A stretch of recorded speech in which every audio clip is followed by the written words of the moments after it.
Hola, ¿qué tal? Muy buenos días, muy buenas tardes y bienvenidos a esta nueva charla de la RELART, donde vamos a hablar de las medidas de frecuencia. Bien, los principales objetivos de esta charla va a ser conocer la construcción de las medidas de frecuencia. Hoy vamos a hablar específicamente de proporción, razones y tasas. Bien, luego vamos a continuar con la interpretación de la medida de frecuencia y sus aplicaciones y cómo construir, interpretar y aplicar las medidas de efecto y de impacto.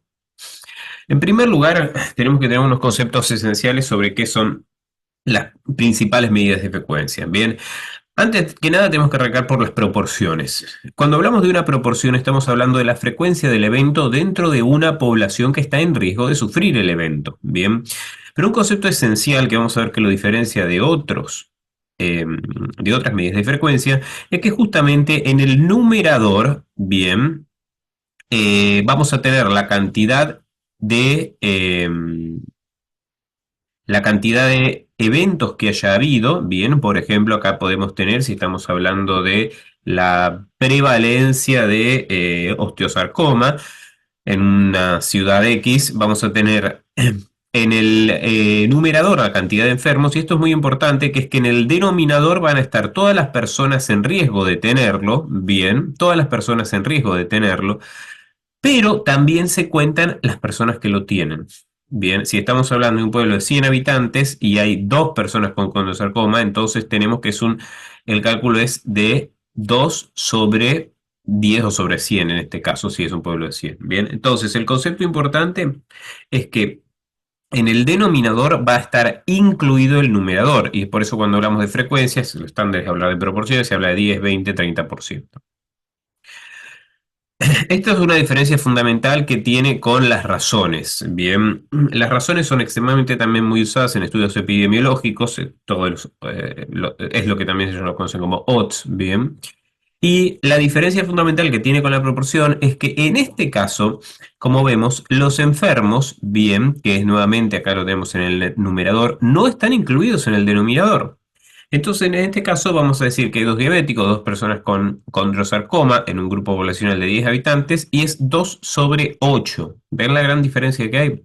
En este caso, no estamos incluyendo bien en el denominador los valores del numerador, que sí lo hacíamos con las proporciones. Entonces, esta es la diferencia fundamental que hay con las razones. Luego, cuando hablamos de tasas, la característica es que la tasa ya agrega un concepto importante que es la medida de cómo cambia a lo largo del tiempo. Bien. Es decir, vamos a agregarle acá el concepto de eventos, bien, a lo largo de un tiempo X. Entonces, fíjense que en este caso lo que vamos a tener es a los pacientes que vimos en el ejemplo anterior de los 10, un pueblo con 10 habitantes, se los sigue por todo un año, bien, y se ve cuál es una unidad temporal en base a esa población. Entonces vamos a tener nosotros a los dos pacientes que seguimos nuevos, bien, que aparecieron en el año. Entonces nosotros podemos decir que acá vamos a tener una incidencia, bien, de dos pacientes o de dos casos cada mil, dos casos cada 10 personas por año. Esto es muy habitual, no es ortopedia, pero sí se lo conoce mucho y seguro lo conocerán en las tasas de mortalidad materna o de mortalidad infantil anual. Bien, se usa exactamente este mismo concepto y es la relación de la cantidad de eventos que existen a lo largo de un tiempo. Bien. Las medidas de frecuencia estas son las tres principales, y la realidad es que para entender gran parte de los estudios epidemiológicos hay que conocer estas tres medidas de frecuencia que recién comentamos, ¿sí? Y vamos a ver ahora después cómo se pueden ir transformando estas en las medidas de efecto y medidas de impacto, ¿sí? Las medidas de frecuencia nos van a permitir cuantificar la ocurrencia de un evento en relación a la población, lógicamente, de interés, y comparar eh, em, entre poblaciones, ¿sí? Es decir, si yo quiero ver cuánto es la cantidad de condrosarcoma en Capital Federal versus en Córdoba, o en condrosarcoma de los pacientes añosos versus más jóvenes, bien, si yo estoy comparando dos poblaciones y Vamos a tener que usar esto medidas de frecuencia. Si yo creo calcular los riesgos, por ejemplo, entre mayores y menores de 65, bien, voy a usar proporciones. Si yo quiero calcular los odds ratios, bien, voy a usar razones, ¿sí? Y si yo quiero calcular la densidad de incidencia, bien, que ya vamos a ir viendo más adelante, voy a usar tasas, ¿sí? Entonces, como ven, nos van a permitir evaluar a las distintas poblaciones o también a la misma población en distintos momentos en distintas ventanas temporales. Lógicamente, esto después se transforma en lo que más se usan es la prevalencia y la incidencia. Para calcular las medidas de frecuencia hay un concepto esencial que es que hay que tener en cuenta cuáles son los casos, bien, los casos de la enfermedad, el caso de condrosarcoma, y el otro es la población en riesgo, ¿sí? La población en riesgo, cuando nosotros queremos hacer todas estas medidas, no puede ser cualquier población. Nos movemos un poco de especialidad, pero si nosotros queremos calcular, por ejemplo, el riesgo de cáncer de ovario, ¿sí? Yo tengo que calcular, o cuánto es mejor dicho, la prevalencia de cáncer de ovario hoy, yo tengo que calcular mujeres con cáncer de ovario sobre total de mujeres, no sobre total poblacional. Y este es un concepto que a veces lo remarco porque puede sonar a veces lógico, pero muchas veces se confunden con esto, que es que se tiene que evaluar la población de riesgo. Si estamos evaluando una población que solamente aparece en los adultos mayores de 65 años, nosotros no podemos calcular un riesgo en base al total de la población, sino que tenemos que centrarnos para el denominador de nuestra fórmula en la población en riesgo. Bien, y finalmente, muy importante es cuánto va a ser el periodo de observación de nuestra muestra. Bien, las dos más importantes, incidencia y prevalencia. Bien, ya seguro habrán escuchado hablar muchas veces de esto, pero la incidencia es eventos nuevos, bien, como ven es el agua que está entrando a la bañera, ¿sí? Entonces la incidencia es eventos nuevos de la enfermedad y la prevalencia es el total de los casos que están actualmente enfermos. La prevalencia, entonces, como decimos, nos mide la cantidad de eventos que hay en la población. Puede ser prevalencia en un momento dado o prevalencia de periodo, bien, que es la prevalencia que sea durante un año, por ejemplo. Es importante tener en cuenta que la prevalencia se usa específicamente cuando tenemos enfermedades que no tienen una corta evolución, es su principal utilidad. Pensemos, por ejemplo, si estamos hablando de la prevalencia de condrosarcoma o de condroma o especialmente todas patologías oncológicas, la realidad es que la prevalencia es bastante útil porque nos permite evaluar cuál es la cantidad o la proporción de población afectada hoy, en un momento dado, ¿bien? O en el curso de un año, pero la realidad es que la más usada es el del momento dado, la prevalencia puntual. La característica de esto es que tiene mayor utilidad justamente con las enfermedades que tienen una duración más larga, bien, o con factores de riesgo, por ejemplo, que estamos hablando de patologías que tienen una larga exposición y que no son dinámicas en el tiempo. A diferencia de la incidencia, que sí no tiene la riqueza de que te permite conocer eventos nuevos y es especialmente útil cuando tenemos enfermedades que tienen mucho dinamismo a lo largo del tiempo, como por ejemplo, bueno, ni hablar de los casos en COVID o los casos em, de gripe anualmente, lo que se evalúa justamente ahí es cuál es la incidencia de los eventos nuevos de la enfermedad. Bien, entonces, en estos casos la incidencia es extremadamente importante y es la probabilidad de desarrollar el evento en un periodo de tiempo. En este caso acá lo que vamos a tener es el desarrollo de enfermedades nuevas. Yo cuando mido incidencia digo hay 300 casos nuevos, bien, por año de fractura de muñeca en los mayores de 65 años, ¿sí? Entonces fíjense que yo lo que estoy diciendo es, no hay hoy, no es que hoy hay 200 o 10.000 fracturados. Yo lo que digo es, está habiendo 300 casos nuevos, bien, de fracturas de muñeca por año en la ciudad. ¿Sí? Entonces, en la incidencia nosotros hablamos de cuántos son los eventos nuevos, no de cuántos fracturados hay hoy. Hoy capaz que haya 5 fracturados, bien que están con yeso o con otra estrategia terapéutica. Pero lo importante es que cuando hablo de incidencia no es de los que hay hoy, eso es prevalencia. Cuando hablo de incidencia voy a hablar de los eventos nuevos. Entonces, cuando hablamos de fractura, la realidad que también es mucho más útil usar incidencias. Cuando hablamos de pacientes que tienen patologías oncológicas, la realidad es que ahí se usa mucho más la prevalencia.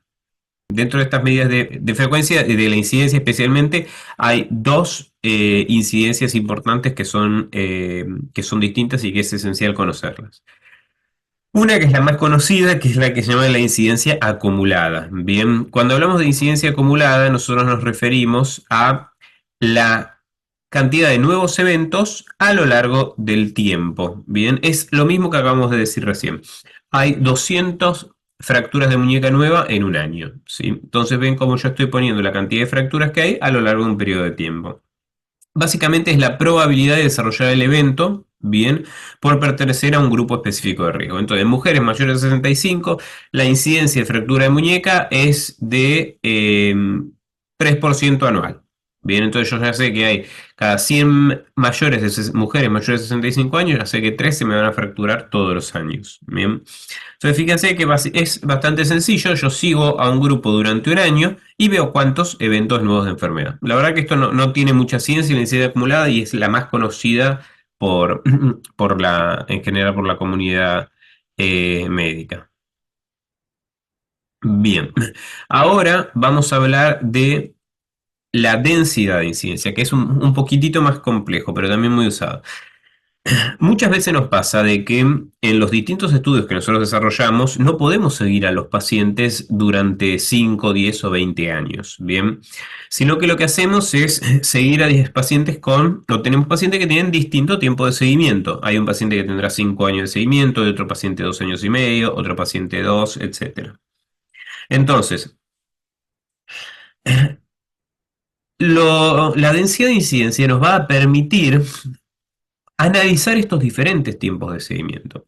Bien, por ejemplo, este paciente, el 3 desarrolló el tumor que estamos estudiando, pero este paciente después puede haber fallecido, bien, o haberse perdido. Y lo mismo con estos distintos pacientes, bien, entonces fíjense que hay pacientes de que tienen la enfermedad, bien, este la tuvo después de 3 años, este después la tuvo 1,5 años, este falleció después de 4 años, etcétera. Entonces, fíjense cómo tengo pacientes que todos tienen distintos tiempos de seguimiento y algunos de ellos desarrollan la enfermedad. Bien, en este caso yo tengo 3 pacientes que desarrollaron la enfermedad, pero fíjense que la densidad de incidencia lo que hace, en vez de calcular 3 sobre 10, me calcula 3 sobre la cantidad total de años de seguimiento que tuvo mi población. Entonces fíjense que la cantidad total de años de seguimiento que tuvo mi población es de 27,5, bien, personas año. Entonces, el cálculo que hace la densidad de incidencia es contar cuánto es la cantidad de eventos en base al tiempo de seguimiento que hubo. Yo en este caso voy a ver que tuve 3 casos sobre 27,5 personas años. Bien, esto después lo podemos transformar y podemos, para que quede más fácil de entender, se transforma mucho a 100 personas año o 1000 personas año. Y en este caso yo puedo decir que tuvo 10,9 eventos por cada 100 personas año. Entonces, lo importante de este concepto para que vean es que lo que nosotros acá tenemos es distintos tiempos de seguimiento en mi población, algunos hacen el evento, otros no, y en vez de calcular la totalidad de los pacientes que tengo, lo que yo hago es calcular la totalidad de años de seguimiento totales que tuve en mi población. Bien, entonces,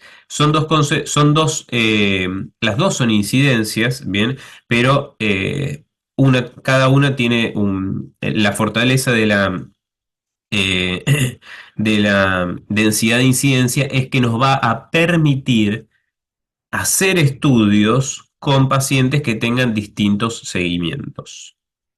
Vamos a ver un ejemplo más de esto para que se entienda la diferencia. En este caso, ven, yo tengo acá un grupo poblacional de 5 pacientes, bien, que los seguí a lo largo de 5 años, bien. En los dos casos, vean estos dos son dos estudios distintos. Tengo en los dos casos 5 pacientes y los seguí a lo largo de 5 años, ¿sí? En este caso, si yo quiero calcular la incidencia acumulada de eventos en este y en este estudio, vean que es exactamente la misma. Hay 3 eventos, bien, sobre un total de 5 sujetos. Estamos hablando de que la incidencia acumulada es del 60%. ¿Y cómo es en este ejemplo? Exactamente igual.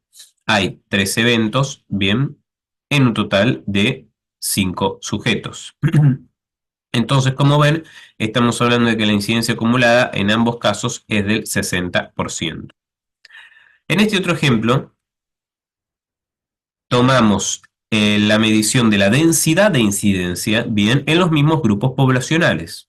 Pero fíjense que en este caso, nuevamente tengo tres eventos, pero recuerden que la densidad de incidencia lo que hace es tomar al total de años persona que tengamos en el estudio. Fíjense, estos tres suman un solo año, pero vean, el segundo paciente suma 5 y el cuarto paciente también suma 5. Entonces, en total yo tengo 13 años totales de seguimiento. ¿Y cuántos eventos tengo? Tengo 13 eventos en un total de 13 personas años de seguimiento, es decir, 0.23. Bien, ahora bien, en este caso, fíjense de que yo tengo nuevamente los tres eventos, pero acá el total de seguimiento subió a 22. Bien. Entonces, mi densidad de incidencia en este caso es que yo cada 22 años de seguimiento, ¿sí? Voy a tener tres eventos. Bien. Entonces, vean de que voy a tener en este caso dos resultados que son distintos. En este caso la incidencia acumulada en ambos casos fue de 60. Bien. Pero en este caso yo voy a tener que la densidad de incidencia es de 0.13 porque estamos teniendo tres casos cada 22 años de seguimiento. Bien.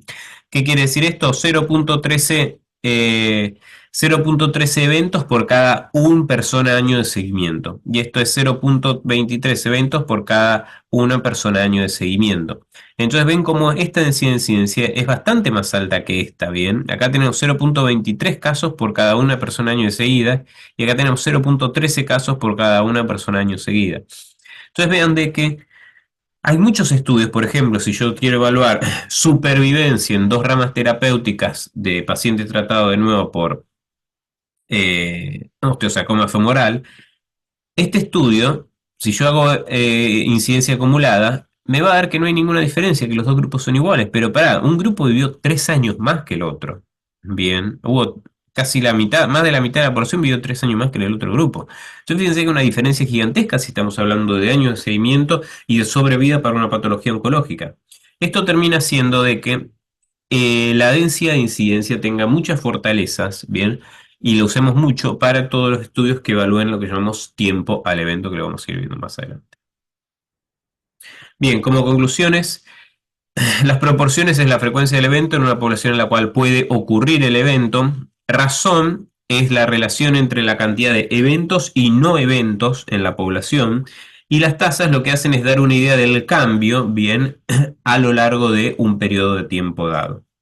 Y finalmente estuvimos repasando que prevalencia es la cantidad de enfermos que hay hoy en una población, incidencia es los eventos nuevos que hay en una población y va a ser incidencia acumulada si yo tengo eventos nuevos en un periodo de tiempo fijo y densidad de incidencia cuando yo mido la cantidad de eventos por persona año de seguimiento.